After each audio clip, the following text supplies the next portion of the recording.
Professor Bachchan शुरू करो। क्या बोलते जनता, ये मैं लाया तुम लोग के लिए साइंस वन स्पेशल। ये थोड़ा नया स्पेशल क्यों लग रहा है, क्योंकि यहाँ पे मेरे साथ एक स्पेशल सर खड़े जो अभी रिसेंटली बहुत ही टाइम में मतलब डॉक्टर की स्टडीज़ कंप्लीट कर चुके हैं, पीएचडी साइंस वन के हिसाब से सब्जेक्ट्स में है। तो सर अपने बारे में थोड़ा बताएंगे। इनका यूट्यूब चैनल भी है, सब्सक्राइब दोनों चैनल को करो, इनके चैनल को भी मेरे चैनल को भी। सर देखो अभी आपको डिटेल देंगे आप इनके चैनल के बारे में। देखो बच्चों, हमारे जो मेरा चैनल है उसका नाम है योर एक्सपेरिमेंट स्टोर, और उस चैनल में मैंने एक्सपेरिमेंट और साइंस के कुछ कॉन्सेप्ट में शॉर्ट्स में एक्सप्लेन करता रहता हूँ, तो आपको वो देखना है। अभी हम लोगों ने जो मिल के वीडियो शूट किया है साइंस वन का इंपॉर्टेंट लेक्चर का है, तो आप वो देखो ध्यान से, और अगर आप उसको पूरा अच्छे से करते हो तो आप आराम से अच्छे मार्क्स कल स्कोर करोगे। और थैंक यू सो मच आप सभी का, और ऑल द बेस्ट। और एक बार बता दूं, मैंने मैथ्स का अपलोड किया था, मैथ्स का देखा रहोगे आप लोग, काफ़ी क्वेश्चंस आए आपके यूट्यूब चैनल पे ऊपर। अभी साइंस 2 हिस्ट्री ज्योग्राफी सारा लाने वाला हूँ। साइंस वन का नॉलेज नहीं था, इसके लिए सर की हेल्प लेना पड़ा, बाकी सर ने भी अच्छा सपोर्ट करे हमें। तो चले स्टार्ट करते मार्किंग करना। चलो तो हेलो स्टूडेंट्स, बढ़ते हैं साइंस वन के इंपॉर्टेंट के लिए। ये ऐसे इंपॉर्टेंट क्वेश्चन है जो कि बहुत इंपॉर्टेंट है, अगर इसको कर लोगे आपका काम हो जाएगा। और कल देखना आपको पूरे 40 मार्क्स इसी इंपॉर्टेंस से आपके एग्जाम में देखने मिलेगा। तो वीडियो को पूरा देखें ताकि आपको सारी चीज़ें समझ में आए। देखो ना, ग्रेविटेशन चैप्टर है, पहले पेज से कुछ नहीं पढ़ना है। अब आते हैं सेकंड पेज पे, जहाँ पे आपको मिलेगा सर्कुलर मोशन और सेंट्रीपिटल फोर्स। तो यहाँ पे आपको सेंट्रीपिटल फोर्स का डेफिनेशन याद रखना है, ठीक है। सेंट्रीपिटल फोर्स का डेफिनेशन याद रखना है, रट्टा मार लेना, सिंपल सा है। अब आते हैं केपलर्स लॉ पे। तो केपलर लॉ का पहला वर्ड आपको याद करना है कि केपलर लॉ किस मोशन को दर्शाता है, तो आंसर था बच्चा प्लैनेटरी मोशन। फिर इसके बाद केपलर के 3 लॉ है, Kepler first law, Kepler second law, Kepler third law. और ये डायग्राम पे भी ध्यान देना, डायग्राम से भी क्वेश्चन पूछ सकता है। केपलर के थर्ड लॉ में आपको एक इक्वेशन मिलेगा, ये इक्वेशन भी आपको याद रखना है, क्योंकि अगर इस पर बड़ा क्वेश्चन नहीं बना तो ये एमसीक्यू वाला क्वेश्चन बन सकता है इक्वेशन पे। तो t² directly proportional to r³, ये इक्वेशन है। फिर जब डायरेक्टली प्रोपोर्शनल का साइन हटाते हैं तो हम लोग इस्तेमाल करते हैं कांस्टेंट अल्फ़ाबेट k, तो ये ऐसा बन जाएगा। नेक्स्ट है Newton's universal law of gravitation. इसका चांस बहुत कम है, इसको नहीं पढ़ना, खाली ये इक्वेशन याद रखना। ये इक्वेशन आपका 1 मार्क का क्वेश्चन बन सकता है, इक्वेशन आपको यहाँ से याद रखना है। यूनिफॉर्म सर्कुलर मोशन से यहाँ से भी कुछ नहीं पढ़ना है। आगे बढ़ते हैं, न्यूमेरिकल जो है सॉल्व एग्जाम्पल का है, चाहिए तो कर सकते हो, कर लो ना, अदरवाइज स्किप भी करते हो, ऑप्शन में रखोगे तो भी चलेगा, बिकॉज हमारे बोर्ड्स में ऑप्शंस होते हैं NE5, NE3, NE2। तो अगर आप न्यूमेरिकल नहीं भी करते तो कोई मुश्किल बात नहीं, बट फिर भी करना चाहो तो सॉल्व एग्जाम्पल के कर सकते हो। अब आगे बढ़ते हैं, पेज नंबर 7 पे कुछ नहीं करना है। पेज नंबर 8 पे आ जाओ, यहाँ पे भी कुछ नहीं करना है। पेज नंबर 9 पे आ जाओ, ये डब्बा ध्यान देना, ये डब्बा आपको ध्यान देना कि किस तरह हाइट के साथ साथ जी की वैल्यू क्या हो रही है, डिक्रीज हो रही है। तो जैसा जैसा हाइट बढ़ेगा जी की वैल्यू क्या होगी, वैसा वैसा डिक्रीज होगी। तो आप देख सकते हो, अगर सरफेस के पास यानी हाइट कुछ नहीं है तो 9.8 जी की वैल्यू है। लेकिन अगर आप एक वेदर सैटेलाइट को देखते हो जो कि 400 किलोमीटर की हाइट पे, देखो उसकी वैल्यू जी की वैल्यू कम होगा। यानी मोटा मोटा आपको याद क्या करना है, द हाइट गोज इंक्रीजिंग, तो जी की वैल्यू क्या होगी, डिक्रीजिंग। यानी यहाँ पे इनवर्सली प्रोपोर्शनल वाला कॉन्सेप्ट लग रहा है। इसके बाद मास एंड वेट के बारे में डेफिनेशन 2 पॉइंट्स याद करना है, और साथ में इसका ऐसा यूनिट याद करना है। तो मास का ऐसा यूनिट है kg और वेट का ऐसा यूनिट है न्यूटन, ठीक है। और 2 पॉइंट कोई भी अपने हिसाब से याद कर सकते हो, कोई आसान में काम होता है। सॉल्व एग्जाम्पल बता दो। अब आओ डायरेक्ट यहाँ पे आपको एक लाइन मिलेगा, द वेट ऑफ मून के ऊपर। The weight of moon is nearly 1/6 of the weight of the अर्थ। ये एमसीक्यू क्वेश्चन बन सकता है, तो 1/6 आपको ध्यान देना है, ठीक है, 1/6 ध्यान देना है, एमसीक्यू क्वेश्चन बन सकता है। अब आते हैं फ्री फॉल पे। फ्री फॉल का एक डेफिनेशन है, वो याद कर लेना, 1 या 2 पॉइंट बस हो गया। और ये जो डब्बे में फॉर्मूला दिया हुआ है, ये डब्बे वाले फॉर्मूला, इस फॉर्मूला के आधार पर बच्चा लोग न्यूमेरिकल्स आ सकता है। तो अगर मान लो न्यूमेरिकल्स के लिए अगर आपको ये गिवन डाटा और फॉर्मूला भी लिख दोगे तो भी आपका काम हो जाएगा, एटलीस्ट कुछ नहीं तो 1-2 मार्क्स मिल जाएगा। फिर आ गया सॉल्व एग्जाम्पल बताओ। फिर आते हैं एस्केप वेलोसिटी में, इसका बस डेफिनेशन याद करना है एस्केप वेलोसिटी का। पॉज वाला सीन है इसमें, ठीक है। अब बढ़ते हैं आगे। तो इस एक्सरसाइज वाले क्वेश्चन से खाली आपको एक ये वाला इंटरनल क्वेश्चन याद करना है, explain why the value of g is 0 at the centre of the earth. इसके अलावा आप जो भी चाहिए पढ़ सकते हो, नहीं पढ़ोगे तो भी प्रॉब्लम नहीं है, बिकॉज अंदर हमने ऑलरेडी बहुत सारा कंटेंट मार्क किया हुआ है। मेरे में पॉज वाला सीन है मालूम है। अब बढ़ते हैं सेकंड चैप्टर की तरफ। तो ये हमारे पास पहला कंटेंट है। यहाँ पे आपको ना ट्रियाड का डेफिनेशन याद करना है। यहाँ पे देखा आपको ट्रियाड्स का डेफिनेशन, एक लाइन का क्वेश्चन है, व्हाट इज ट्रियाड, तो आपको ट्रियाड का डेफिनेशन करना है। फिर इसके बाद डोब ने 3, ये डोबिरे नाम का जो साइंटिस्ट है, इसने ये सब एग्जाम्पल को एक्सप्लेन किया। एक एग्जाम्पल का सेट आपको बताना चाहिए, तो पहले ले लो लिथियम, सोडियम, पोटेशियम, बस एक एग्जाम्पल का सेट याद रखना। ये न्यूलैंड्स के बारे में इसके कुछ याद नहीं करना, खाली ये 56 नंबर याद रखना। न्यूलैंड्स में 56 बॉक्सेस में एलिमेंट्स को रखा गया था, तो 56 आपको याद रखना है। मेंडली पीरियोडिक टेबल में कितने एलिमेंट्स अरेंज हुए थे, तो आंसर है बच्चा 63। ये 63 आपको याद रखना है, 63 और यहाँ से ये 56 याद करना है, और यहाँ से ट्रायड का डेफिनेशन, और ये Li लिथियम सोडियम पोटेशियम, कोई भी एक एग्जाम्पल का सेट आपको ट्रायड का याद रखना है। यहाँ से कुछ नहीं है।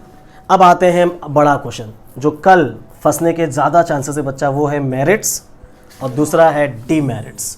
दोनों में से एक क्वेश्चन कल पक्का है, ध्यान देना, ठीक है।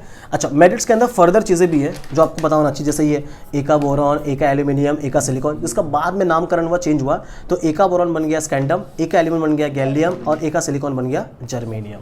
फिर ये नोबल गैस के बारे में दिया हुआ है। नोबल गैस के बच्चा 4 नाम होते हैं, वो देख लो। एक नोबल गैस है, एक जीरो ग्रुप है, एक उसको बोलते हैं ग्रुप 18 और एक बोलते हैं इनर्ट गैस, ठीक है।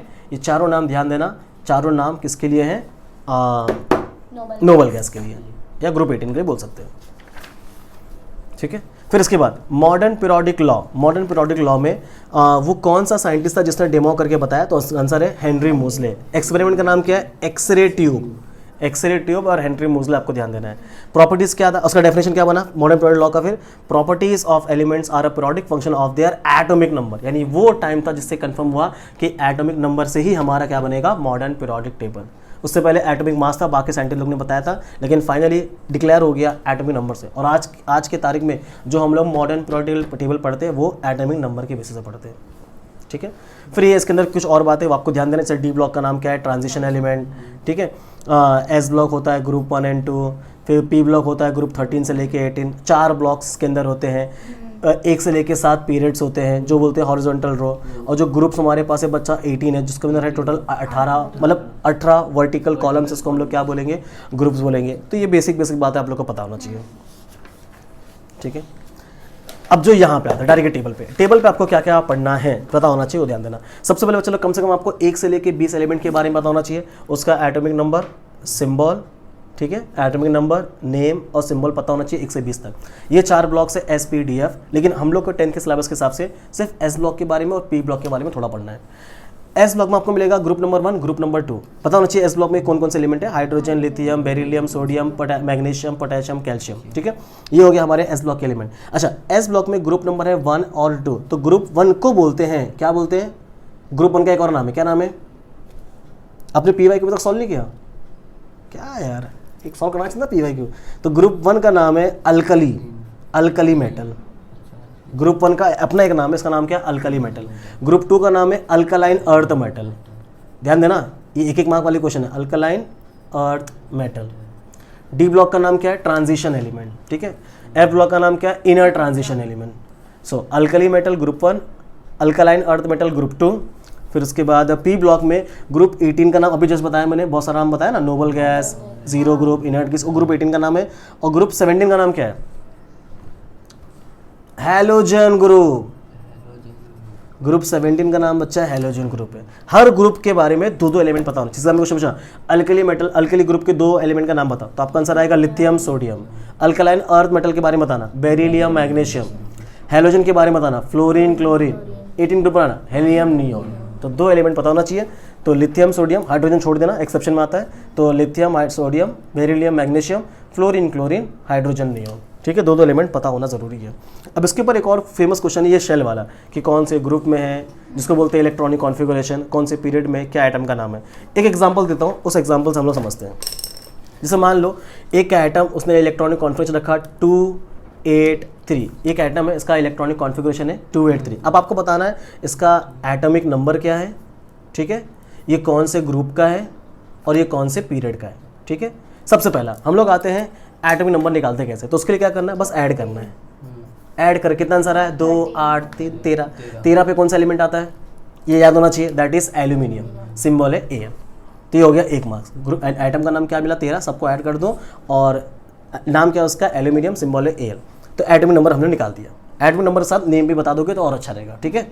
अभी नेक्स्ट हमारे पास है ग्रुप और पीरियड। तो सबसे पहले बात करूंगा पीरियड के लिए। पीरियड काफी आसान है निकालना। पीरियड कैसे निकालेंगे, जितना ये इलेक्ट्रॉनिक कॉन्फ़िगरेशन कॉमन करके दिया उसको हम लोग बोलते हैं पीरियड। इसका मतलब ये हुआ, ये हो गया 1 पीरियड, ये हो गया 2 पीरियड और ये हो गया 3 पीरियड। यस, तो टोटल कितने पीरियड इसके अंदर है, 3। तो पता चला ये एलिमेंट का पीरियड नंबर क्या है बच्चा, 3। सॉरी कॉल आ गया, फिर से एक बार स्टार्ट करते हैं। तो अभी आपने देखा 283 ऐड कर दो तो बन जाएगा 13 एल्यूमिनियम। ये बन गया मेरा एटॉमिक नंबर। तो पीरियड कैसे निकालेंगे, जितना भी नंबर दिया है ऐसे सर्कल मारते जाओ। तो ये हो गया एक पीरियड, यानी पहले वाले शेल में 2 इलेक्ट्रॉन, सेकंड वाले शेल में 8 इलेक्ट्रॉन, थर्ड वाले शेल में 3 इलेक्ट्रॉन। तो जितना ऐसे कॉमा करके दिया रहेगा वो हमारा रहेगा पीरियड। जैसे मान लो और एग्जाम्पल देता हूँ, कोई एलिमेंट है उसमें ऐसा दिया हुआ 2,5, तो इसमें कितने पीरियड होंगे, 1 पीरियड 2 पीरियड, तो इसका आंसर आ जाएगा पीरियड नंबर 2। अगर मान लो कोई ऐसा एग्जाम्पल रहा 2,8,8,1, तो इसमें कितने पीरियड होंगे, 4, क्योंकि इसमें देखो 4 दिया हुआ, 1 2 3 4। बोर्ड में आपको ऐसा सर्कल मारना नहीं है, ये समझाने के लिए बता रहा हूँ, ठीक है। खाली आपको डायरेक्ट आंसर लिखना 4, ये 2, ये 3। तो इस तरह आप निकालोगे पीरियड्स को। ग्रुप थोड़ा सा ट्रिकी होता है, तो ग्रुप के लिए पहले आपको एक इन्फॉर्मेशन पता होना चाहिए ग्रुप्स के लिए। अभी जैसा कि हमारा सिलेबस बोल रहा है कि हम लोग को एस ब्लॉक और पी ब्लॉक पढ़ना है, ठीक है। एस ब्लॉक में केवल आते हैं 2 ग्रुप, पी ब्लॉक में आते हैं 6 ग्रुप। तो एस ब्लॉक में कौन से ग्रुप नंबर 2 है, तो ग्रुप नंबर है 1, ग्रुप नंबर है 2। पी ब्लॉक में 6 ग्रुप कौन कौन से हैं, ग्रुप नंबर 13 से 14, 15, 16, 17 और ये आ गया 18। इस तरह आपको 6 ग्रुप लिखना है पी ब्लॉक का। अभी ग्रुप निकालने के लिए हम लोग स्टार्ट करेंगे अपने एग्जांपल्स की तरफ। अगर मैं ध्यान दूं, पहले इजी ले लेता हूँ, मैं 3 एग्जांपल यहाँ पे लिखा हूँ, मैं 1 वाले के साथ जाता हूँ। सबसे पहले आपको जब ग्रुप निकालना, आपको देखना है लास्ट वाले ऑर्बिट में कितने इलेक्ट्रॉन्स है। तो इसके लास्ट वाले ऑर्बिट कितने इलेक्ट्रॉन्स है, 1। तो इस 1 को अब इसके अंदर फिल करेंगे, तो ये आ गया 1। क्या और इलेक्ट्रॉन्स के पास है, नहीं है। तो इसका आखिरी इलेक्ट्रॉन कहाँ फिल हुआ, ग्रुप 1 में। तो पता चला ये एलिमेंट कहाँ पे है, ग्रुप 1 में। कितना इजी है ना। अभी नेक्स्ट, अभी आते 3 वाले पे। 3 वाले पे ना लास्ट वाले ऑर्बिट में कितने इलेक्ट्रॉन्स के पास, 3, यानी 3 इलेक्ट्रॉन्स हो गए। तो 1 electron, 2 electron, 3 electron, last electron कहाँ पे आया, 13 पे। तो इसका ग्रुप नंबर क्या है बच्चा, 13। कितना आसान है कि नहीं। अभी इसका लास्ट में कितना है, 5, तो 5 फिल करोगे, 1 2 3 4 5। अब देखो जैसा कि हमारे हो गया, चलो हाँ। तो अब हमारे पास क्या है, ग्रुप नंबर, ये वाला एग्जांपल की बात कर रहा था कि भाई इस 2 और 5 का क्या ग्रुप नंबर है। तो इसमें आखिरी वाले शेल में कितने इलेक्ट्रॉन है, 5। तो 5 को डालना है, 1 2 3 4 5। ये 5 कहाँ पे एंड हुआ, 15 पे। तो इसका ग्रुप नंबर होगा माय डियर 15। तो इस तरह पीरियड, ग्रुप, एटॉमिक नंबर वाला क्वेश्चन कल आपको देखने मिल सकता है, तो याद से इसको करना है। अब बढ़ते हैं आगे, और क्या क्या थ्योरी पढ़ना है, इसमें से इतना ही पढ़ना है, ठीक है। ये बचकानी बातें बस ध्यान देना। इसमें सब आपको पढ़ना है दोस्तों, वैलेंसी का डेफिनेशन, एक सिंपल सा वैलेंसी का डेफिनेशन ये पढ़ लेना, जो स्टार्ट होता है 10 से लेके वैलेंसी का डेफिनेशन स्टार्ट होगा, वो पढ़ना है। फिर इसके बाद यहाँ से कुछ नहीं, यहाँ से भी कुछ नहीं, लेकिन डब्बा ध्यान देना कि मेटल सब ब्लॉक में पाया जाता है, मेटलॉइड सिर्फ पी ब्लॉक में, नॉन मेटल भी क्या आपका रहता है, पी ब्लॉक में रहता है। भाई कौन सा मेटल कहाँ पाया जाता है उसके बारे में बताना है। फिर उसके बाद पेज 27 पे आना, हैलोजन के बारे में एक और इन्फॉर्मेशन दिया हुआ है कि हैलोजन का जनरल फार्मूला क्या है, X2। ये फार्मूला याद करना, X2 दिया हुआ कैपिटल में होना चाहिए। इसके बाद फ्लोरीन और क्लोरीन होता है गैस के फॉर्म में, ब्रोमीन होता है लिक्विड के फॉर्म में, आयोडीन होता है बच्चा सॉलिड के फॉर्म में। तो ये सॉलिड, लिक्विड, गैस कौन कौन से एलिमेंट्स है हैलोजन फैमिली के, ये आपको बताना है। अब आते हैं इस चैप्टर से क्या पढ़ना है इंटरनल में। तो ये क्वेश्चन नंबर 5 सब पढ़ना है, एक एक मार्क के क्वेश्चन के लिए। और गिव साइंटिफिक रीजन में केवल ABC पढ़ना है, ठीक है। यही 3 बस पढ़ना है, और इसी के साथ आपका सेकंड चैप्टर समाप्त हो जाएगा। और अंदर जो थ्योरी पढ़ा, मेरिट्स और डीमेरिट्स, उसका जितना बचकाना चीज था वो पढ़ लोगे, सेकंड चैप्टर समाप्त। स्टार्ट करते हैं। अब बढ़ते हैं अगले चैप्टर की तरफ, chapter number 3, chemical reaction and equation. ये डब्बा देख लो, फिजिकल चेंज, केमिकल चेंज के बारे में क्वेश्चन पूछ सकता है। तो ये सारी चीज़ के बारे में पढ़ लेना, किसके अंदर फिजिकल चेंज है, किसके अंदर केमिकल चेंज है, वो आपको आना जरूरी है। ये पेज से कुछ नहीं है, ये वाले पेज से भी कुछ नहीं है, ये वाले पेज से भी कुछ नहीं है। खाली यहाँ पे एक रिएक्शन है, ये खाली देख लेना, silver nitrate, NaCl, AgCl, NaNO3। ये रिएक्शन को बोलते हैं double displacement reaction, DDR, double displacement reaction. AgNO3, NaCl, AgCl, NaNO3, ठीक है। मतलब इसमें क्या हो रहा है, सिल्वर कट हो जा रहा है। सिल्वर जब सिल्वर नाइट्रेट जब NaCl के साथ रिएक्शन करता है तो NaCl में ब्रेक होता है, AgNO3 में ब्रेक होता है, तो Ag बन जाता है Cl के साथ, तो AgCl बन जाएगा, Na बन जाएगा NO3 के साथ, तो बन जाएगा हमारा सोडियम नाइट्रेट। और बैलेंस द केमिकल रिएक्शन, ये एक अच्छा क्वेश्चन है, ये आपको करना है, ठीक है। मतलब रिएक्टेंट और प्रोडक्ट दोनों भी क्या होना चाहिए, बैलेंस होना चाहिए। तो जितना चीज़ रिएक्टेंट में और जितना चीज़ प्रोडक्ट में, दोनों चीज़ क्या होना चाहिए, बैलेंस होना चाहिए। उसको हम लोग बोलेंगे बैलेंसिंग रिएक्शन। इसके बाद जो मेन पार्ट है वो आता है वो combination reaction. Types of reaction में कॉम्बिनेशन रिएक्शन पढ़ना है। इसमें केवल एक रिएक्शन पढ़ लेना, अमोनिया और HCl वाला। आपको डेफिनेशन के साथ, ये डेफिनेशन यहाँ पे दिया हुआ है, एक रिएक्शन एक्सप्लेन करना है। सेकंड हमारे पास है डीकम्पोजिशन रिएक्शन, यहाँ पे शुगर का रिएक्शन दिया हुआ है और एक आपको कैल्शियम कार्बोनेट का रिएक्शन पढ़ना है। ये काफ़ी अच्छा क्वेश्चन है, इसके ऊपर सवाल बनता है, ठीक है। कैल्शियम कार्बोनेट वाला और एक ये वाला, ऑलराइट। फिर इसका ये डेफिनेशन है डीकम्पोजिशन रिएक्शन का। नेक्स्ट डिस्प्लेसमेंट रिएक्शन, एक मोर रिएक्टिव होता है, एक लेस रिएक्टिव होता है, उसके साथ इंटरचेंज होता है, उसको हम लोग बोलेंगे डिस्प्लेसमेंट रिएक्शन। जैसे यहाँ पे एक रिएक्शन दिया हुआ है, मैं इसको सॉल्व करके दिखाता हूँ, आप इस तरह समझ लो। जैसे मान लो कॉपर सल्फेट है, ये दोनों अच्छे दोस्त हैं, तो हम लोग क्या करेंगे, इनके बीच में एक दरार पैदा करेंगे, तो कॉपर और सल्फेट के बीच में क्या होगा, ब्रेकअप हो गया। अब उसकी बाजू में एक और नया एलिमेंट है, उसका नाम है Fe। जब देखता है कि कॉपर और सल्फेट में, अच्छी चीज़ हो ना, कॉपर बनता है पॉजिटिव चार्ज, सल्फेट बनता है नेगेटिव चार्ज। हमारे एक केमिकल में जब केमिकल का ब्रेकअप होता है तो एक बनता है पॉजिटिव चार्ज, एक बनता है नेगेटिव चार्ज, जिसको बोलते हैं कटायन और अनायन। तो अब क्या होता है, आयन ना जैसे ही देखता है आयन कि कॉपर और सल्फेट का ब्रेकअप हो गया ना, तो इसको एक चांस मिलता है। तो ये भाई साहब क्या करते हैं, फट से सल्फेट के साथ दोस्ती करते हैं, और जैसे ही दोस्ती किए फिर नया कंपाउंड बनाते हैं FeSCl4। ये हमारे जीवन में भी होता है, ब्रेकअप पैचअप वाला सीन चल रहा है यहाँ पे। तो ये बन गया FeSCl4। अब बेचारा कॉपर अलग हो गया तो कॉपर अब अलग हो जाएगा, तो कॉपर अलग हो जाएगा, तो कॉपर अलग हो गया, FeCl साथ में हो जाएगा। सेम यहाँ पे भी Pb है, कॉपर सल्फेट है, वापस से देखो हर जगह कॉपर सल्फेट ही बेचारा मार खा रहा है। यहाँ पैचअप था, Pb आ गया तो ब्रेकअप हो गया, तो SO4 ने क्या की, Pb SO4 के साथ दोस्ती कर ली और हमारा कॉपर बेचारा फिर से अकेला हो गया, ये वापस से उदास हो गया, यानी इसकी ज़िंदगी में उदास चल रहा है, और इस तरह इसको बोलेंगे displacement reaction. Next endothermic exothermic, ठीक है। एंडोथर्मिक एक्सोथर्मिक का डेफिनेशन याद करना, जैसे एंडोथर्मिक में हीट एब्जॉर्ब होती है, एक्सोथर्मिक में हीट रिलीज होती है। ये मोटा मोटा बात है, बाकी आपको स्टेटमेंट प्रॉपर याद होना चाहिए। अब इसके बाद ये रिएक्शन दे देगा और बोलेगा आइडेंटिफाई करो कौन सा एंडोथर्मिक है कौन सा एक्सोथर्मिक है। तो आपको रिएक्शन पढ़ना ही नहीं है, सिर्फ ये हीट पे ध्यान देना है, और हीट का सिंबल ये ट्राइंगल भी होता है, ध्यान देना, ये हीट का सिंबल ट्राइंगल भी होता है। तो कॉपर कैल्शियम कार्बोनेट की तरह हीट करते, मतलब कुल मिला के मोटा मोटा, अगर एरो से पहले हीट दिखा तो उसको बोलेंगे एंडोथर्मिक, एरो के बाद हीट दिखा उसको बोलेंगे एक्सोथर्मिक रिएक्शन। हमारे टेक्स्ट में कुछ और ऐसे रिएक्शन दिए हुए, मैं आपको दिखाता हूँ पहले एक्सरसाइज में। हाँ, आइडेंटिफाई एंडोथर्मिक एक्सोथर्मिक रिएक्शन। अगर आप पहला रिएक्शन देखोगे तो हीट देखो एरो के बाद में दिया हुआ है, तो ये कौन सा बन जाएगा हमारा, एक्सोथर्मिक। एक्सोथर्मिक एरो पे ही क्या दिया, हीट दिया, तो उसको बोलेंगे एंडोथर्मिक। एरो पे भी है तो भी इसको बोलेंगे एंडोथर्मिक। फिर एरो के बाद दिया हुआ है एक्सोथर्मिक, फिर एरो पे एंडोथर्मिक। तो ये पहचानने वाला क्वेश्चन आ जाएगा कि कौन सा एंडो है कौन सा एक्सो। इसके अंदर कोई भी केमिकल दिया हो उससे लेना देना नहीं अपने को, सिर्फ और सिर्फ हीट वाले सिंबल पे ध्यान देना है। अब आते फिर से यहाँ पे रेट ऑफ केमिकल रिएक्शन में आपको सिर्फ पढ़ना है कैटलिस्ट के बारे में। ये कैटलिस्ट का डेफिनेशन कल आपको देखने मिल सकता है 1 मार्क के लिए, तो कैटलिस्ट का डेफिनेशन रट्टा मार लेना, याद हो जाएगा।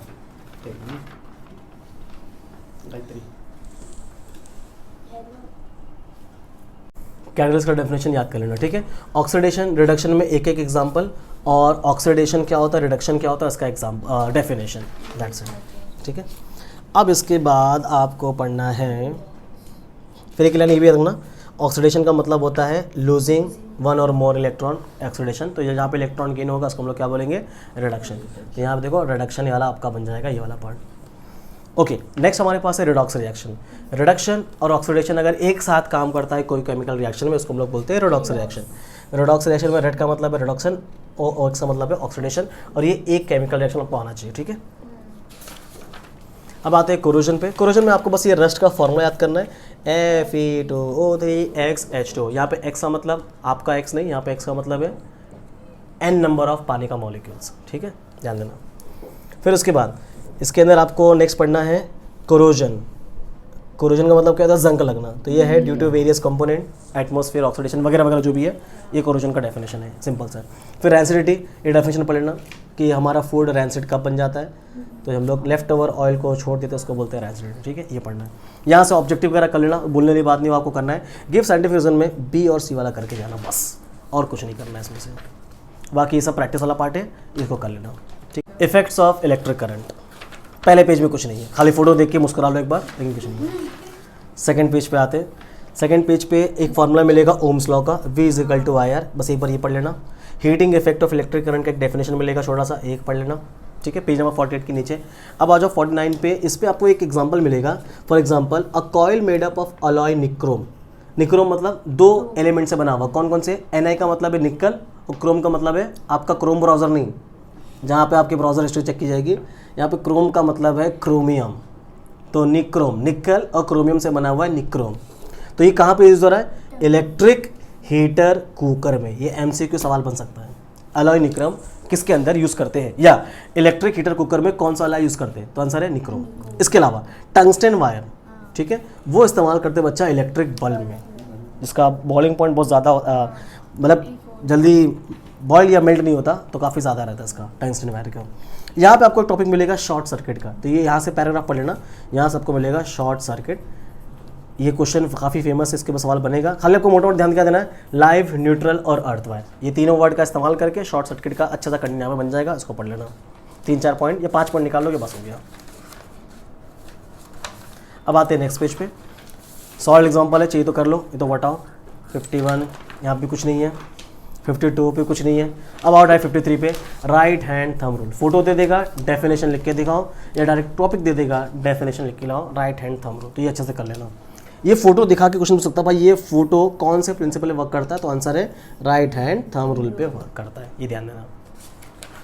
नेक्स्ट, सॉलिड नहीं करना है, ये भी नहीं करना है, डायरेक्ट आते हैं फ्लेमिंग्स लेफ्ट हैंड रोल पे। ये फ्लेमिंग का लेफ्ट हैंड रोल है, हाथ किसी का भी होगा, लेकिन ये फ्लेमिंग लेफ्ट हैंड रोल बोलते हैं ताकि एक दूसरे का परपेंडिकुलर हो, और परपेंडिकुलर जब होगा तो ही आपका आंसर बनेगा। ध्यान देना, कॉन्फ़िगरेशन बहुत मैटर करती है। अगर आपने कॉन्फ़िगरेशन गलत कर दिया तो इसका मतलब भी गलत हो जाएगा और चीज़ भी एक गड़बड़ हो जाएगी। इसके लिए कॉन्फ़िगरेशन और डायरेक्शन सही तरीके से शो करना है।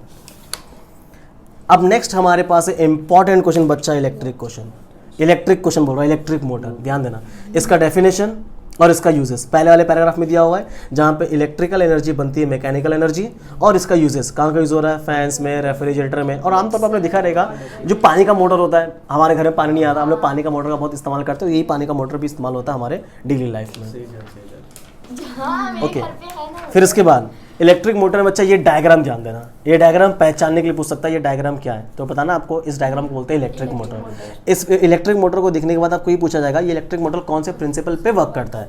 ये आपके स्कूल का प्रिंसिपल नहीं है, ये फ्लेमिंग का, कहाँ गया फ्लेमिंग भाई, कहाँ, फ्लेमिंग का लेफ्ट हैंड रूल प्रिंसिपल पे वर्क करता है। इसके अलावा वर्किंग ना आप देख के बना सकते हो, करंट जा रहा है ए से बी में, सी से डी में, घूम रहा है कॉइल, फिर उसके बाद मैग्नेट सपोर्ट करे, फिर जैसे ऐसा घूमता जाएगा वैसे ऐसा हमारा क्या होगा, ये क्लॉकवाइज एंटी क्लॉकवाइज तरीके से ये रोटेट होगा, रोटेट होगा तो तुम्हारा मोटर ऑन हो जाएगा। तो वर्किंग अपने ऑन वर्ड से लिख देना, एक बार रेड करके चले जाना, बस हो जाएगा। लेकिन main Fleming left hand rule ध्यान देना भाई, इसके प्रिंसिपल पे ये वर्क करता है।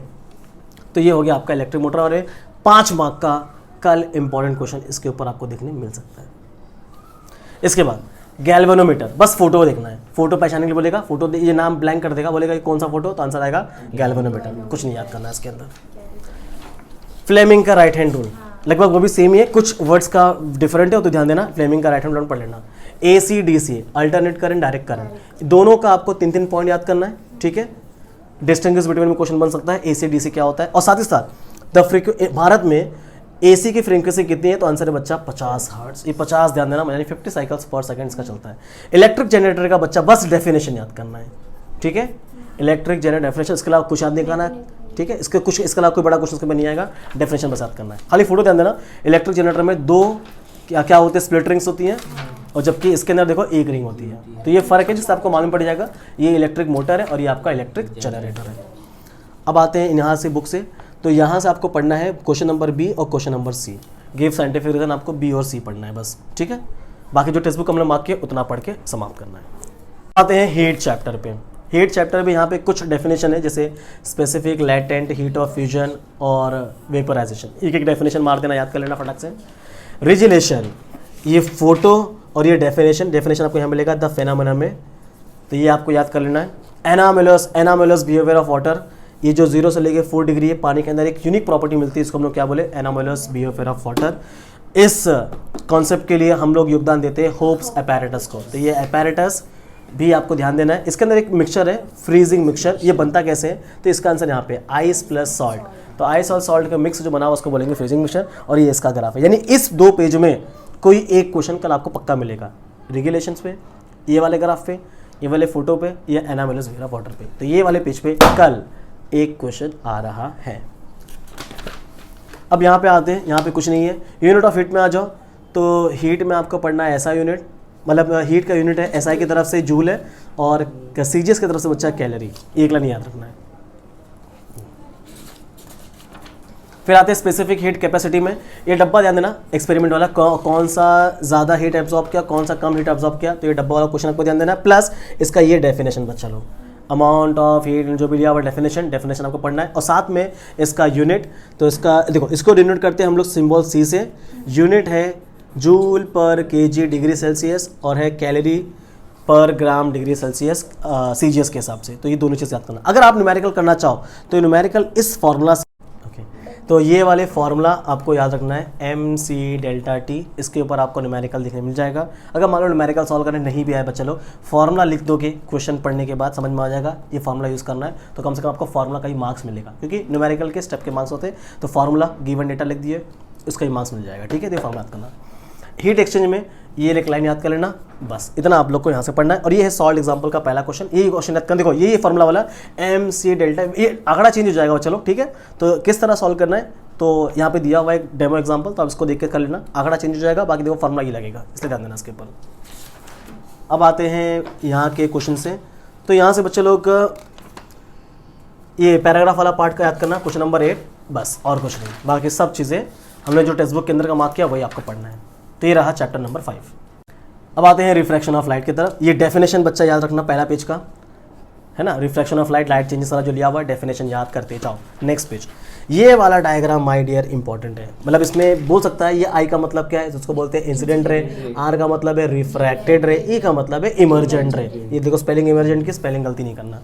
इसके बाद लॉज ऑफ रिफ्रैक्शन, 2 ही लॉ है, और ये इसका डायग्राम है। डायग्राम दिखा देगा, बोलेगा ये डायग्राम क्या है, इसके लॉ लिखो, तो लॉ ऑफ रिफ्लेक्शन लिखोगे और ये 2 डायग्राम लिखोगे। ठीक है, अब आते हैं रिफ्रैक्टिव इंडेक्स पे। यहाँ पे रिफ्रैक्टिव इंडेक्स का एक चार्ट दिया हुआ, जो कि सब नहीं पढ़ना आपको, खाली आपको पढ़ना है हवा, पानी नहीं, हवा, बर्फ, पानी, दारू, घासलेट, यहाँ से बेंजीन और यहाँ से डायमंड। इसका आपको रिफ्रैक्टिव इंडेक्स की वैल्यू याद रखना है, इसके अलावा कुछ याद नहीं करना। इसके ऊपर एमसीक्यू क्वेश्चन काफ़ी साल से फंस रहा है, तो पॉसिबिलिटी है आने वाले साल में ही फंसेगा। वहाँ में ये वाला जो क्वेश्चन बच्चे सब से कर सकते हो, ये इंसिडेंट रे यहाँ आ रहा है, रेयर मीडियम में आ रहा है तो डेंसर मीडियम में जा रहा है, डेंसर से रेयर में जा रहा है, रेयर से डेंसर में जा रहा है, डायरेक्शन चेंज नहीं हो रहा है, तो ये आप अपने ओन वर्ड्स लिख दो, समय इसको मार्क करने से कुछ नहीं है। ट्विंकलिंग ऑफ स्टार, झिलमिलाते सितारे, जिस तरह फ्यूचर के आप झिलमिले सितारे हो, उसी तरह ये भी हमारे टॉपिक का ट्विंकलिंग ऑफ स्टार्स है।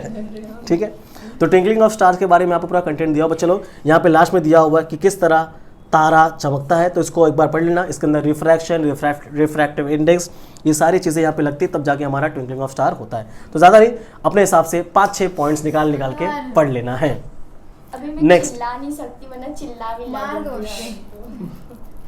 Next dispersion of light. ये 400 से 700 नैनोमीटर जो हमारे आइज के लिए है, रेड लाइट का 700 नैनोमीटर और वॉयलेट लाइट का बच्चा 400 नैनोमीटर। ये डिस्पर्शन का डेफिनेशन और न्यूटन भाई साहब ने इसको डिस्कवर किया था, ये आपको बताना है। ठीक है, और ये कौन सी लाइट बेंड हो रही है, तो रेड लाइट सबसे लीस्ट बेंड हो रही है, वॉयलेट लाइट सबसे ज़्यादा बेंड हो रही है। ओके, ये वाला क्वेश्चन बच्चा इंपॉर्टेंट है, partial and total internal reflection और रेनबो का फॉर्मेशन। ये भी आपको दोनों में से एक सवाल कल देखने मिल सकता है। ठीक है, इसके बाद क्रिटिकल एंगल, ये एमसीक्यू क्वेश्चन बन सकता है। क्रिटिकल एंगल कब होता है, तो जब ये 90 डिग्री बन जाता है, उसको हम लोग क्या बोलते हैं, क्रिटिकल एंगल। फिर रेनबो के अंदर क्या क्या होता है, 4-5 प्रोसेस है, इफेक्ट ऑफ डिस्पर्जन है, रिफ्रैक्शन है, टोटल इंटरनल रिफ्लेक्शन है। ये सारा फेनोमेना जब कंबाइंड होता है तो प्यारा सा चमकदार रेनबो हमें आसमान में दिखाई देता है। इतना आपको यहाँ से पढ़ना है, और एक्सरसाइज से कुछ नहीं पढ़ना है, ऑब्जेक्टिव पढ़ते जाना, बाकी जितना भी हमने मार्क किया इतना पढ़ लोगे, काम हो जाएगा। शुरू करते हैं लेंस को। अब लेंस के पहले पेज में कुछ नहीं पढ़ना है, हाँ सेकंड पेज में एक डेफिनेशन पढ़ना है फोकल लेंथ का। ये फोकल लेंथ नहीं बच्चा, फोकल लेंथ है, क्योंकि आप लोग फोकल नहीं हो, आप लोग बड़ी मेहनती लोग हैं, इसलिए फोकल लेंथ करना है, फोकल लेंथ नहीं करना। नेक्स्ट पेज, कुछ नहीं, ये डब्बा देखना है, डब्बा फिलअप्स के लिए पूछ सकता है कि भाई अगर पोजीशन ऑफ द ऑब्जेक्ट इधर है, साइज कहाँ रहेगा, नेचर क्या रहेगा, तो डब्बा एक बार रीड करके जाना बस। फिर इसके बाद कॉन्केव लेंस का डायग्राम दिया रहेगा, डायग्राम से आपको इसको बताना रहेगा डब्बा। तो एक ये हो गया और एक ये हो गया। लेंस फॉर्मूला आपको पढ़ना है, बचकाना से एक क्वेश्चन मिलेगा। पावर ऑफ लेंस, एक टॉपिक ऐसा है, इसका आपको डेफिनेशन, इसका यूनिट और इसका फॉर्मूला, ये तीनों चीज़ आपको पढ़ना है पावर ऑफ लेंस का। फिर आता है कॉम्बिनेशन ऑफ लेंस, ये कॉम्बिनेशन ऑफ लेंस आपको करना है। अब बढ़ते आगे, एक न्यूमेरिकल है क्वेश्चन नंबर 2 पे, किस तरह फोकल लेंथ निकालते, पावर निकालते फोकल लेंथ कॉन्वेक्स का। तो यहाँ पे दिया हुआ है, वैल्यूज चेंज हो जाएंगे बच्चे लोग, लेकिन पैटर्न यही रहेगा। तो ये न्यूमेरिकल प्रैक्टिस करके जाना। Human I and working of it, बहुत सारा कंटेंट दिया हुआ है। तो आप लोग अपने हिसाब से बच्चा 5-6 पॉइंट्स कोई भी निकाल लेना, रीड करके बस हो जाएगा। फ्री वाला पार्ट आपका लेवल के लिए आएगा, इसको लेवल कर लेना और इसमें से भी कुछ चीज़ें याद करें जो आसान है, ठीक है। इसके बाद ये ग्रीन वाले डब्बे पे आते हैं, यहाँ पे ये 25 सेंटीमीटर दिया है, इसको ध्यान देना क्योंकि हमारे आंखों को, नॉर्मल आंखों कितना सेंटीमीटर की दूरी चाहिए जिससे हम लोग को अच्छी क्लियरिटी विजन दिया दे, तो आंसर आपका है 25 सेंटीमीटर। तो 25 सेंटीमीटर अप्रॉक्सीमेट दिया हुआ है, इसको याद कर लीजिएगा। अब ये इंपॉर्टेंट क्वेश्चन है, defects of vision and their correction. इसके दो नाम है, नियर साइटेडनेस या मायोपिया। तो सबसे पहले आपको बताना है बीमारी का नाम क्या है, ये बीमारी में क्या नहीं दिखता है वो बताना है, और इसको लेंस कौन सा लेंस देते हैं जिससे ठीक होगा। तो उसके अंदर कौन सा लेंस लगेगा बच्चा, कॉनकेव लेंस। फार साइटेडनेस हाइपरमेट्रोपिया, इसके अंदर कौन सा लेंस लगेगा जिससे आँख ठीक हो जाए, कॉन्वेक्स लेंस। प्रेस बायोपिया, इसके अंदर कौन सा लेंस लगेगा आपका, बायफोकल लेंस। कहाँ गया वर्ड, ये देखो बायफोकल लेंस। बायफोकल लेंस इसके अंदर लगाया जाता है, इसके अंदर किसी को दूर का दिख रहा है, किसी को नज़दीक का नहीं दिख रहा है ना, दूर का नहीं दिख रहा है, नज़दीक का नहीं दिख रहा है, या नज़दीक का दूर का दोनों नहीं दिख रहा है, तो वो हिसाब से हमारे पास लेंस है। साथ ही साथ बस चलो डायग्राम भी ध्यान देना कि डायग्राम से ही पूछ सकता है कि भाई डायग्राम से बताओ टॉपिक का नाम, डायग्राम से बताओ टॉपिक का नाम। तो डायग्राम से टॉपिक का नाम पूछ सकता है, तो डायग्राम को ध्यान देते हुए आपको टॉपिक का नाम पढ़ना है। अब आते हैं यूजेस ऑफ कॉनकेव लेंस में, कोई भी 2 या 3 याद करना बस, दैट्स इट, सेल्फ स्टडी वाला पार्ट है। कॉन्वेक्स लेंस में सिंपल माइक्रोस्कोप पढ़ लेना, एक यूज बस हो गया इसका। और इसके बाद पोजीशन ऑफ विजन में ये 1/16 याद रखना, जिस तरह भी हम लोगों ने ग्रेविटी में 1/6 याद किया, पोजीशन ऑफ विजन में 1/16 आपको ध्यान देना है। अब यहाँ से आपको पढ़ना है गिव साइंटिफिक रीजन में ए और बी वाला, इसके अलावा कुछ नहीं पढ़ना है, जो अंदर का हम लोग पार्ट मार्क के वो पढ़ना और ऑब्जेक्टिव पूरा पढ़ के जाना है। तो ये था आसान चीज़ें लेंस चैप्टर में। तो अब नेक्स्ट है बच्चा लोग मेटलर्जी, ये भी बहुत बड़ा चैप्टर, यहाँ से भी क्वेश्चन बहुत सारे फंसते हैं, पर देखते हैं आसान बातें क्या क्या है। तो physical properties of metal, physical property of non metal, 3 point बस पढ़ लेना या निकाल के इजीली वो हो जाएगा। इसके अलावा कुछ ऐसे एग्जाम्पल्स के अंदर छुपे हुए जिससे MCQ बन सकता है। जैसे अगर आपको मैं बताऊँ ध्यान से तो आपको देखने मिलेगा यहाँ पे, कहाँ गया, हाँ, tungsten metal has the highest melting point. मैंने आपको थोड़ी देर पहले बताया था, फिर से देखो आ गया। तो ये छुपे हुए क्वेश्चन है, इसका आपको ध्यान देना है। और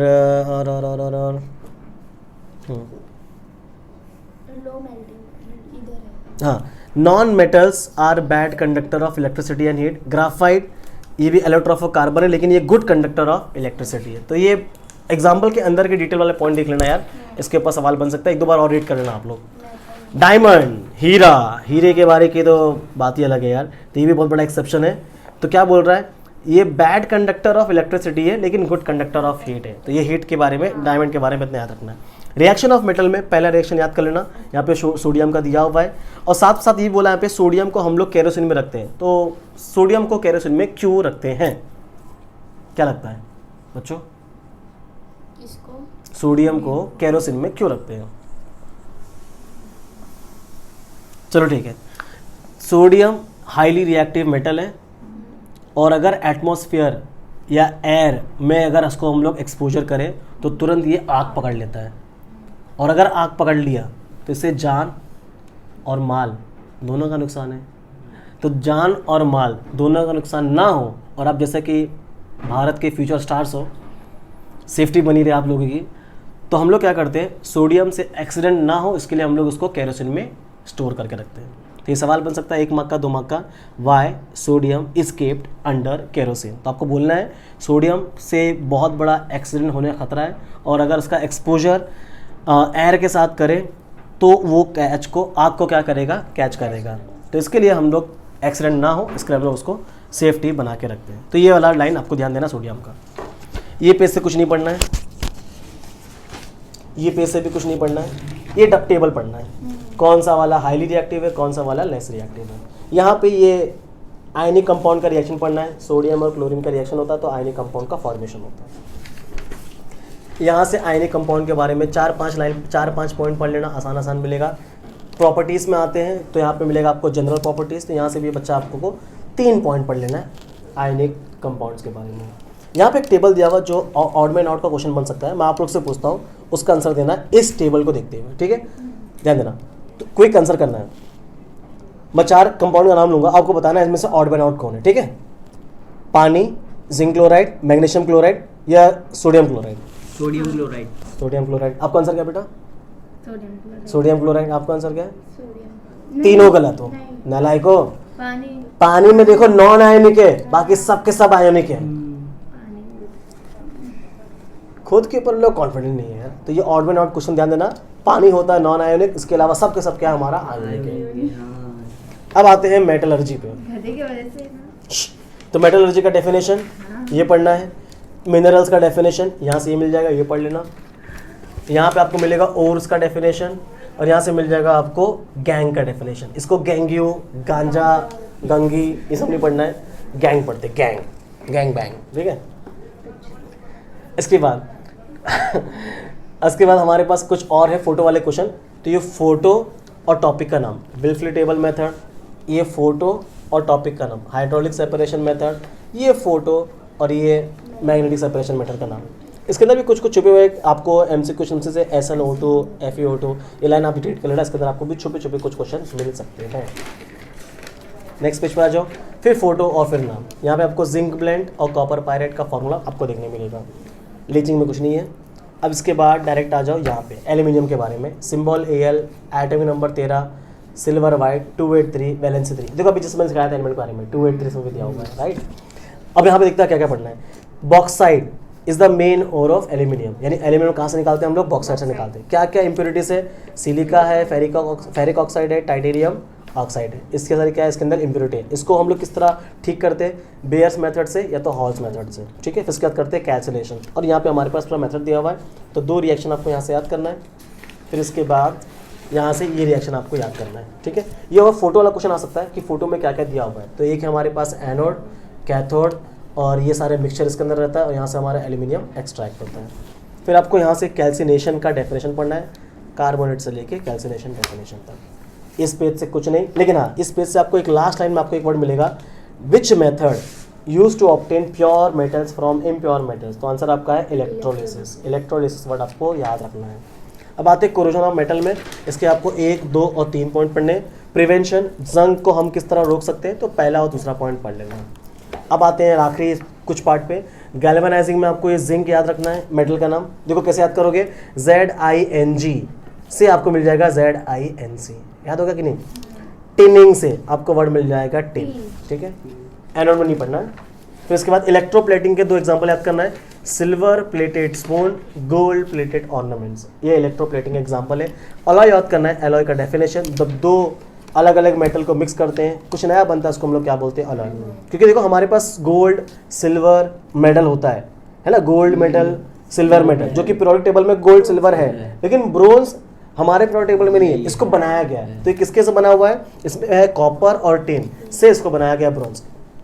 स्टेनलेस स्टील में क्या क्या इस्तेमाल करते हैं लोग, क्रोमियम इस्तेमाल करते हैं, आयरन इस्तेमाल करते हैं और कार्बन इस्तेमाल करते हैं। तो एलॉय में ये एग्जांपल्स आपको पता होना चाहिए। इसके बाद लास्ट में अमेलगम, ये बलगम नहीं बच्चा लोग, इसको बोलते हैं अमेलगम। अमेलगम क्या हो रहा है, जब मेटल अलॉय को मर्क्यूरी के साथ मिक्स करते हैं, ध्यान देना मर्क्यूरी के साथ मिक्स करेंगे तब उसको हम लोग क्या बोलेंगे, अमेलगम, ठीक है। अब यहाँ से आपको पढ़ना है राइट द नेम्स, पूरा ऑब्जेक्टिव मतलब ऑब्जेक्टिव पूरा पढ़ना है। और इसके अलावा गिव साइंटिफिक रीजन में आपको B और C वाला पढ़ना है, ठीक है। आयनिक कंपाउंड वाला पढ़ना है और सोडियम वाला पढ़ना है, B और C वाला। इसके अलावा इसके अंदर कुछ नहीं पढ़ना है। कंपाउंड चैप्टर की तरफ 7 मार्क का इसका वजन है।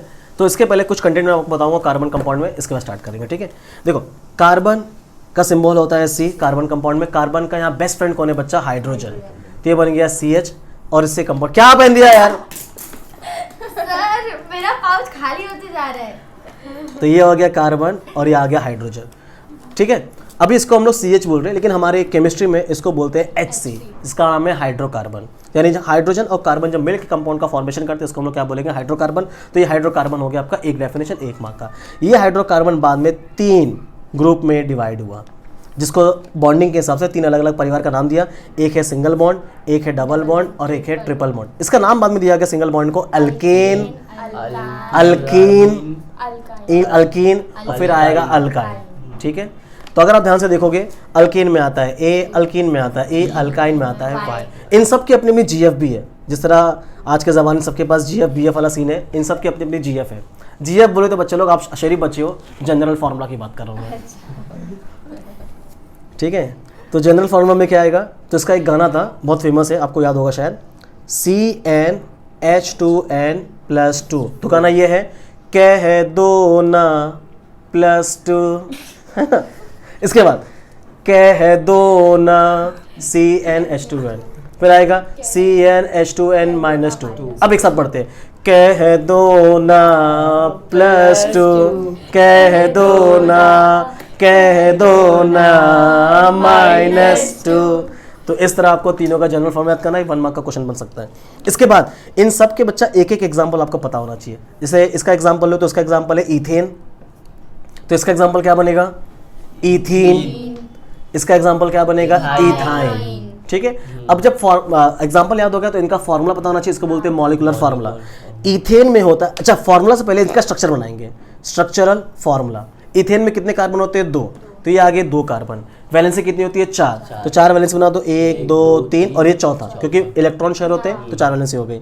फिर 1 2 3 4, ये हो गया 4 वैलेंसी। अब सब जगह हम लोग क्या भरेंगे? प्यारे प्यारे हाइड्रोजन, क्योंकि हमने स्टार्टिंग में बात किया हाइड्रोजन इसका दोस्त है, तो हाइड्रोजन चिपका दो हर जगह, हाइड्रोजन हाइड्रोजन हाइड्रोजन, ये आ गया हाइड्रोजन, ये बन गया मेरा ईथेन। अब लिखेंगे इसका मॉलिक्यूलर फार्मूला, इसको बोलते हैं MF। अब मॉलिक्यूलर फार्मूला मतलब क्या हो रहा है? इसके अंदर कितना कार्बन कितना हाइड्रोजन वो बताना है। तो इसके अंदर आपको मिलेगा 2 कार्बन और 6 हाइड्रोजन, तो ये बन गया C2H6, ये बन गया ईथेन, ये स्ट्रक्चरल फार्मूला और ये इसका मॉल। अब आते हैं ये वाले पार्ट पे, अल्कीन में, इसका नाम है इथीन। डबल बॉन्ड चाहिए मुझे, तो सबसे पहले लिखेंगे carbon carbon double bond, 2 valency होगी, बची 2, तो ये आ गई तीसरी वैलेंसी और ये आ गई चौथी वैलेंसी। ध्यान देना, ये आ गई तीसरी वैलेंसी और ये आ गई चौथी वैलेंसी। फिर से क्या करना अपने को? प्यारे प्यारे हाइड्रोजन चिपकाते जाओ, हाइड्रोजन हाइड्रोजन आ गया। अब काउंट करो कितने इसके अंदर है, तो 2 कार्बन है और 4 हाइड्रोजन है। अब आते इथाइन में, इथाइन में क्या होता है? ट्रिपल बॉन्ड होता है, तो कार्बन कार्बन ट्रिपल बॉन्ड दे दो, तो ये आ गया चौथा बॉन्ड, ये आ गया इसका चौथा बॉन्ड, तो 1 हाइड्रोजन और 1 हाइड्रोजन, कितना हुआ? 2 कार्बन 2 हाइड्रोजन। इस तरह आपको ये जनरल फॉर्मूला पता है। बच्चा लोग एग्जाम में कोई पूछ सकता है, लेकिन आइडिया सबका ये है, single bond double bond triple bond के हिसाब से उसका मॉलिक्यूलर फॉर्मूला फ्रेम करने आना चाहिए। साथ ही साथ जितने भी सिंगल बॉन्ड वाले उन सबको एक कैटेगरी दी गई, जिनको बोला गया बच्चा सैचुरेटेड कंपाउंड। इनको हमने क्या बोला? Saturated compound. तो जब सैचुरेटेड है तो कोई ना कोई अनसैचुरेट भी होगा, तो ये जो अल्कीन और अल्काइन है, ये दोनों के दोनों बच्चा क्या आपका? अनसैचुरेटेड। तो डेफिनेशन प्लस एग्जांपल आपको दोनों में देना है, ठीक है। तो इतना सारा बेसिक आपको हाइड्रोकार्बन के बारे में पता होना बहुत ज़रूरी है। इसके अलावा एक और कंपाउंड बहुत फेमस, का नाम है बेंजीन। बेंजीन, ठीक है। बेंजीन का बच्चा एक और नाम भी, क्या नाम बताओ? बेंजीन का एक और नाम है। तो बेंजीन का जो दूसरा नाम बच्चा वो है अरीन, ठीक है। फरीन नहीं, अरीन, ध्यान देना, पता चला लड़की का नाम लिख के आ रहे हो तो गड़बड़ हो जाएगा। तो बेंजीन बोलो या अरीन बोलो, ठीक है। अब इसका फॉर्मूला भी, फॉर्मूला क्या है? C6H6, 6 hydrogen 6 carbon. ड्रॉ करने बोलेगा तो देखो कैसे बनाएंगे, 1 2 3 4 5 6। रूल क्या बोलता है? Single bond double bond, single bond double bond, single bond double bond, ऐसा अल्टरनेट होना चाहिए, सिंगल बॉन्ड डबल बॉन्ड। अब क्या करेंगे? कार्बन की वैलेंसी 4 करेंगे, तो ये देखो कार्बन का 3 हो गया, ये 4, तो हाइड्रोजन, ये 3 हो चुका है, 4 हाइड्रोजन, सब जगह एक ही आने वाला है। तो ये बन गया हमारा बेंजीन। ध्यान देना, बेंजीन बनाना है आपको, एग्जाम में कोई काजू कतली नहीं बनाना है, पता चला कुछ और मिठाई बना के आ रहे हो, इस तरह आपको ये बेंजीन का स्ट्रक्चर बनाना है। तो ये 1 मार्क का इंपॉर्टेंट सवाल बन सकता है। और चीज़, बेंजीन कौन से टाइप का कंपाउंड होता है? इसको बोलते हैं बच्चा हम लोग एरोमेटिक कंपाउंडिंग, एरोमेटिक कंपाउंड बोलते हैं। एग्जाम में अगर कुछ बोला give one example of aromatic compound, तो आप कौन सा लिखना है? बेंजीन, ठीक है। और ये इसका है फॉर्मूला। एक और टॉपिक इसका फेमस बच्चा, इसको बोलते हैं आइसोमर, आइसोमर, ठीक है। इसका एक और नाम बच्चा स्ट्रक्चरल आइसोमर भी बोलते हैं, ठीक है। तो दोनों वे में जानना। आइसोमर का मतलब क्या होता है बच्चा? सिंपल सी बात है, same molecular formula but different structural formula को बोलते हैं आइसोमर। एक एग्जांपल लेते हैं, जैसे मान लो मेरे पास है C4H10, इसका नाम है ब्यूटेन। अब इसके 2 स्ट्रक्चर बनेंगे, तो पहले हम लोग नॉर्मल स्ट्रक्चर बनाएंगे, 1 2 3 4, सब जगह हाइड्रोजन फटाफट फिल करते जाएंगे, चलिए धीरे धीरे फटाफट जाते हैं, हाइड्रोजन हाइड्रोजन हाइड्रोजन हाइड्रोजन। ये हो गया एक स्ट्रक्चर, 4 कार्बन 10 हाइड्रोजन, गिन के देख सकते हो आप लोग। अब आते हैं सेकंड स्ट्रक्चर पे, तो ये आ गया 3 कार्बन, चौथा कार्बन बन जाएगा ब्रांच में। अब वैलेंसी 4 पूरी कर दो, 1 2 3 4, 1 2 3 4, सब जगह वापस से भर देंगे हाइड्रोजन। ये हो गया आइसोमर। तो मालूम ही पड़ा बच्चा दोनों एग्जांपल में, पहला वाला एग्जांपल देख लो, सेकंड वाला एग्जांपल देख लो, दोनों में मॉलिक्यूलर फार्मूला क्या है इसका बच्चा? सेम है। तो same molecular formula, different structural formula, इसको बोलते हैं आइसोमर। माइंड बच्चे लोग, ये क्वेश्चन इंपॉर्टेंट है, बोर्ड में आया हुआ नहीं है, कल इसके भी चांसेस हैं आने के, ठीक है। अब कुछ चलिए फटाफट, अभी अंदर की कुछ बातें फटाफट देख लो। तो कोवेलेंट बॉन्ड का डेफिनेशन आपको याद कर लेना है, ठीक है। अभी तो मैंने सब आपके बारे में बता ही दिया, स्ट्रक्चर के बारे में, ये सारे स्ट्रक्चर देख लो, मीथेन वीथेन बनाना आना चाहिए आपको सीरीज। हाँ, यहाँ पे एक और डेफिनेशन मिलेगा, बट डेफिनेशन है ब्रीफ, कुछ याद नहीं करना, हर डेफिनेशन करना है। कैटेनेशन पावर का, कैटेनेशन पावर मतलब ऐसी पावर जो कार्बन को सेल्फ लिंक करने में हेल्प करती है, इसको बोलेंगे कैटेनेशन पावर। फिर हाइड्रोकार्बन देखिए हम लोग ने, ये भी देखा, ये भी देखा, ये भी देखा, ये बेंजीन देख लिया हम लोग ने। हाँ, अब आते हैं फंक्शनल ग्रुप पे, जिसको बोलते हैं Fg। तो यहाँ पे आपको halogen, alcohol, aldehyde, ketone, carboxylic acid और अमाइंस याद करना है। ईथर और ईस्टर फिलहाल नहीं याद करना है। एक है आपका होमोलोगो सीरीज का एग्जांपल, डेफिनेशन याद करना है, ठीक है। तो ये पता होना चाहिए, अल्कोहल के लिए OH होता है, एल्डिहाइड के लिए CHO, कीटोन के लिए CO, कार्बोक्सिलिक के लिए COOH, अमाइंस के लिए NH2, हेलोजन के लिए कोई भी हेलोजन रहेगा, क्लोरीन, ब्रोमीन या आयोडीन। फिर इसके बाद आपको पढ़ना है आयुपैक नेम। ये है आयुपैक का फुल फॉर्म, ये फुल फॉर्म 1 मार्क का क्वेश्चन बनता है कभी कभी। आयुपैक का फुल फॉर्म, आयुपैक में हम लोग क्या करते हैं, कंपाउंड्स का नामकरण करते हैं। कोई भी एक नाम मैं आपको करके दिखाता हूँ, उससे आपको अंदाज़ा मिल जाएगा, ठीक है। तो जैसे फॉर एग्जांपल हमारे पास है हेलोजन। हेलोजन के लिए हम लोग वर्ड इस्तेमाल करते हैं हेलो। इसका मतलब ये हुआ, अगर क्लोरीन ले एग्जांपल में दिया हुआ तो क्लोरीन को बोलेंगे हम लोग क्लोरो, तो ब्रोमीन के लिए ब्रोमो, आयोडीन के लिए iodo. Example, 1 carbon, 2 carbon, 3 carbon, 4 carbon. मान लो यहाँ पे मेरे पास है क्लोरीन, बाकी सब जगह CH3, CH, मतलब कार्बन का बैलेंस करना जरूरी है, CH3, ठीक है। अब एग्जाम में क्वेश्चन पूछा, भाई इसका आप आयुपैक नेम बता, तो रूल क्या बोलता है, सबसे पहला जहाँ सबसे पहले हम लोग क्या करेंगे, नंबरिंग कैसे करना है, जहाँ से नज़दीक Fg मिलेगा उसका कार्बन नंबर करना है। तो इसका मतलब ये हुआ, मैं आपको 2 तरीका दिखा रहा हूँ। अगर ये 1 2 3 हुआ, लेकिन यहाँ से 1 और 2 में आ रहा, तो हम लोग क्या करेंगे, इसको 1 बोलेंगे, इसको 2 बोलेंगे, इसको 3 बोलेंगे, इसको 4 बोलेंगे। तो कौन से कार्बन पे आया, सेकेंड कार्बन पे। तो सेकेंड कार्बन पे आपको क्या मिला, क्लोरीन मिला। तो आयुपैक क्या बोलता है, पहले आपको लिखना है हेलोजन, फिर लिखना है आपको अल्केन, जो भी अल्केन है। तो इसका मतलब क्या आंसर क्या आएगा मेरा, 2 पे है क्लोरो और ब्यूटेन हमारे पास कंपाउंड है, स्पेस देना नहीं है, ऐसा लिखना है 2 क्लोरो ब्यूटेन, ठीक है। अभी नेक्स्ट एक ऑक्सीजन वाला बताता हूं एग्जांपल। मान लो ऑक्सीजन वाला, नाइट्रोजन वाला, ठीक है। ऑक्सीजन में आपने भी जस्ट देखा, अल्कोहल है, फिनॉल है, एल्डिहाइड है, कीटोन है। तो इसमें मान लो अगर एग्जांपल ऐसा है, CH3 CH CH CH CH और मान लो यहाँ पे मेरे पास है OH, ठीक है। ये CH2 कर देते, CH2 कर दे, CH3। अब इसको बोलेगा भाई इसका आयुपैक नेम लिख के देखो, तो नंबरिंग करेंगे। तो नंबरिंग कर देखो कहाँ से नज़दीक आ रहा है, 1 2 3 यहाँ से भी आ रहा है, 1 2 3 यहाँ से भी आ रहा है। चलो कहीं भी जाओ, 1 2 3 4 5। ये वाले OH का मतलब क्या हो रहा है, कौन सा Fg है, इसको बोलते हैं अल्कोहल। तो जहाँ पे OH दिखेगा इसका मतलब क्या है, ये अल्कोहल। आयुपैक के रूल के हिसाब से जब ऑक्सीजन और नाइट्रोजन का नाम लिखो तो पहले लिखेंगे अल्केन, ठीक है। फिर इसके बाद आया नंबर, जो नंबर पे आ रहा है, फिर लिखेंगे उसका Fg का नाम। अल्कोहल रहेगा तो OL, एल्डिहाइड रहेगा तो Al, कीटोन रहेगा ONE1, कार्बोक्सिलिक रहेगा ओइक एसिड और अमाइन के लिए अमाइन। सो अब देखो इसका 5 कार्बन क्या बोलेंगे, पेंटेन। तो यह आ गया पेंटेन, ई को रोक देना, ई लिखना नहीं है, रूल के हिसाब से ई लिखना नहीं है, पेंटेन। अब लिखेंगे डैश, कौन से कार्बन पे अल्कोहल आया, 3rd कार्बन पे, यह आ गया 3, फिर डैश, अल्कोहल के लिए इस्तेमाल करते हैं OL। अगर एल्डिहाइड रहा तो इस्तेमाल करेंगे Al, समझ रहे हो, अल्कोहल के लिए OL, एल्डिहाइड के Al। कीटोन रहा तो इस्तेमाल करेंगे ONE1 और अगर कार्बोक्सिलिक रहा ओइक एसिड इस्तेमाल करेंगे। यहाँ पे आप लोग बच्चा ना कर्सिव राइटिंग के चक्कर में गड़बड़ मत करना। बहुत सारे बच्चे क्या करते हैं, इस OL को कर्सिव बनाते हैं तो इनका OL कोयल बन जाता है, तो ये ऐसा दिखता है। तो एग्जामिनर को लग रहा है ये भाई ये Al है, आप OL लिख के आप नाच रहे हो, मैंने OL लिख के आया, लेकिन आपको एग्जामिनर को लग रहा है भाई Al है, तो आपको उसको मार्क्स नहीं मिलेगा। तो यहाँ पे आपको ध्यान देना है, OL आपका क्लियर दिखना चाहिए, Al आपका क्लियर दिखना चाहिए, यानी आपका OL का कोयल बन के आपका खान हो जाएगा, फिर ध्यान देना चाहिए। तो इस तरह आपको आयुपैक करना है। तो आयुपैक सीरीज से क्वेश्चन बनने के पूरे चांसेस हैं, और जितना मैंने बताया बचकाना बातें उतना ही करना है, इसके अंदर कोई ब्रीफ वाला पार्ट नहीं पढ़ना है।